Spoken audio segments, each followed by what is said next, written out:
Hey guys, what's up? I am here to give you guys a recap on a new chapter of One Piece, which is on chapter 969. Now, honestly, there were some rough translations, but I wasn't really sure if it was really proper, so that's the reason why I didn't want to do the recap until maybe today, until the latest and better translations in a legal way just came out. So I decided to wait until that translation comes out, and here we are. So if anything else, let's just get this chapter started. And it's called Fool of a Lord. We have to it that the chapter picks off from last chapter where Oden is trying to attack Orochi for what he has done. And unfortunately for Oden, Oden's attacks are not allowing him to attack Orochi at all due to the fact that the guy who apparently is a playing priest is Kurozumi Shimaru. He ends up actually having barrier power, which apparently we get to know that power actually belongs to Bartolomeo many years after, you know? So we also see to it that that Oden's really upset about this, and Orochi's like, haha, you can't kill me. No, you can't, but nobody can really kill me. You understand me? And we see to it that a lot of people who believe Oden will kick Orochi's butt and be back as Shogun, but unfortunately for them, they will find out some later bad news later. We have to it that Oden talks to Orochi and says, I don't know what happened, but my father pushed you to be the Shogun's proxy until I came back. So give up the Shogun sheet to me right now. I had no intention of being the man in charge, but I know that I could do way better something for this country than you ever did. But Orochi says, yeah, but I got some bad news for you too. And we see to it that that the old lady, whatever her name is, she apparently disguised herself as Oden's father. And we see to it that it was the clone fruit that she used. And Orochi's like, thanks to her, everyone got fooled by this person's power. And the entire country believed that they arranged for me to take the Shogun's place. So we see to it that Orochi says, in other words, I'm no under obligation to seek control to you.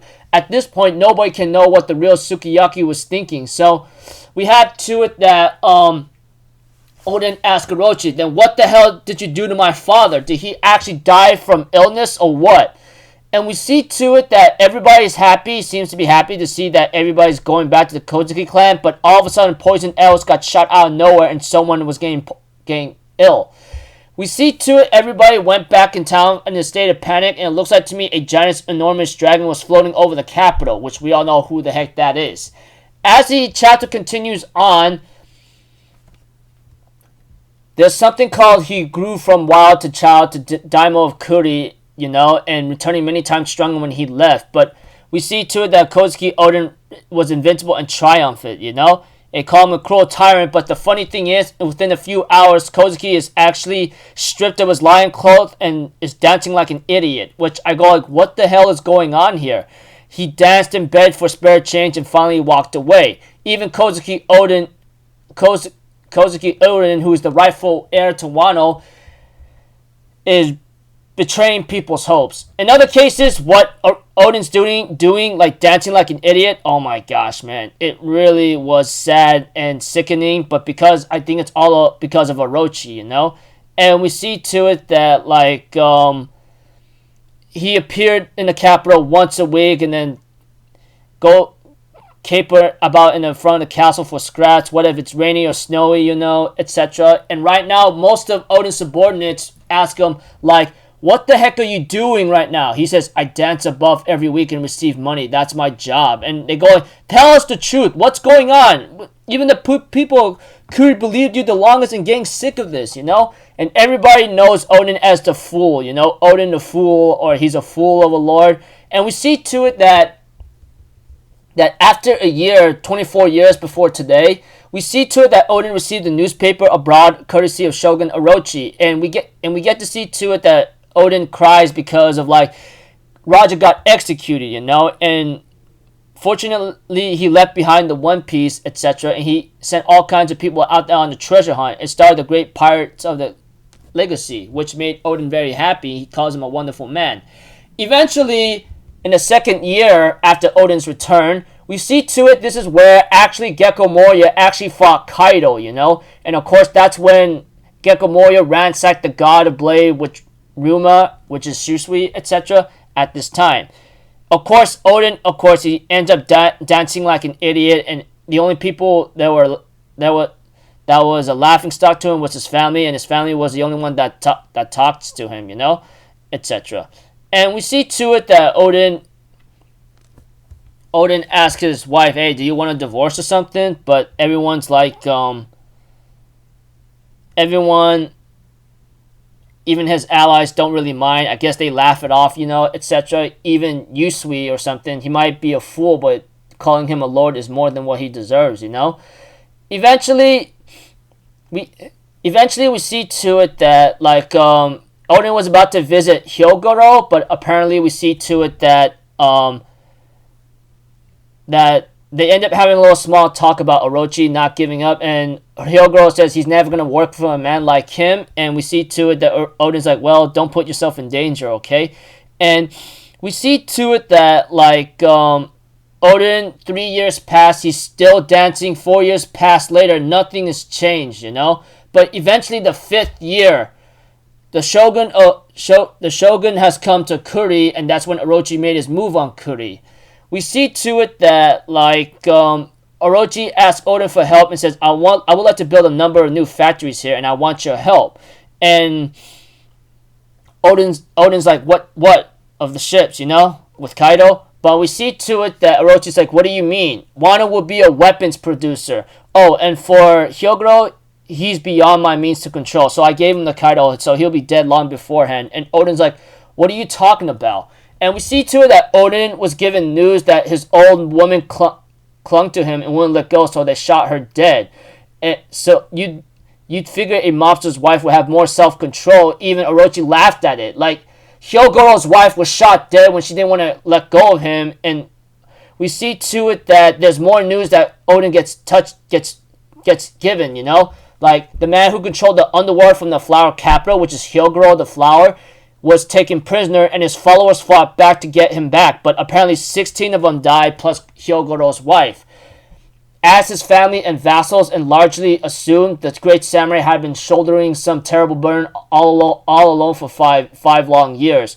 And this was the last straw of his perseverance, Great big tears spilled from his eyes as the emotions he held back came flooding all at once. And that's when Odin really said, that's it. The time's come to take down Kaido. And that's when everybody, especially Kinemon, Raizo, Nekomamushi, Inugarashi, Kawamatsu, and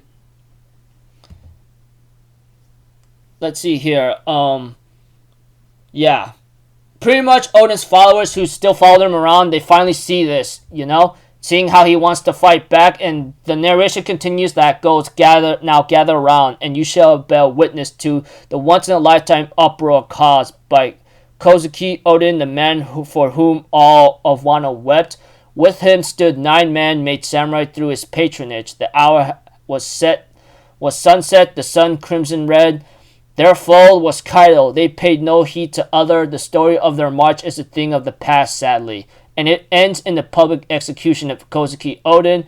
It shone like flames upon these men heading into battle, and the katanas they wore as the waist burned just as brightly with life. Afterward, in reference to these red scabbards, in honor of their strength and loyalty, people call them the Akazaya 9. And now, their dear audience, let not your eyelids blink, lest you miss a single moment of what shall be known as the Hour of Legends. And the next chapter will be given February 2nd next week. So pretty much Odin is unable to strike down Orochi because, some guy using the barrier fruit, etc. And we see to it that Odin's pretty much useless against a barrier fruit, I guess, even with etc. And Odin pretty much Odin returns, tries to kill Orochi, but unable to, and apparently he dances like a fool. Many years pass by, going from 3 years, 4 years, and now the 5th year, and then after hearing that Hyogoro the flower gets killed, it really sucked. And that's when Odin really couldn't hold back after he heard what happened to Hyogoro and Hyogoro's wife and his men. And we see to it that the red 9 scabbards, or the 9 scabbards, gets ready to go fight against Kaido, etc. looks like the end of Odin's backstory is really coming. Like, I'm expecting it will end either in March or sometime next month. I mean, right now the 9 Scabbards are already on the move, and it looks like to me we already know what's gonna happen next. I mean, it's already given to us like many years. So, yeah, Oda, you've been doing a good job so far, man. But as for Odin, of what you did to him, man, that just sucked, man. It's sad. It's really sad at the same time to see what happened. And after Odin couldn't hold these feelings back, he's gonna go do something that's gonna cause a lot of ruckus. So we'll have to see. So until then, people, I'll see you guys in the next video. I'm Alpha Zero. Have a good day. I'll see you guys next time. All right. Peace out. Bye bye. Toot toot.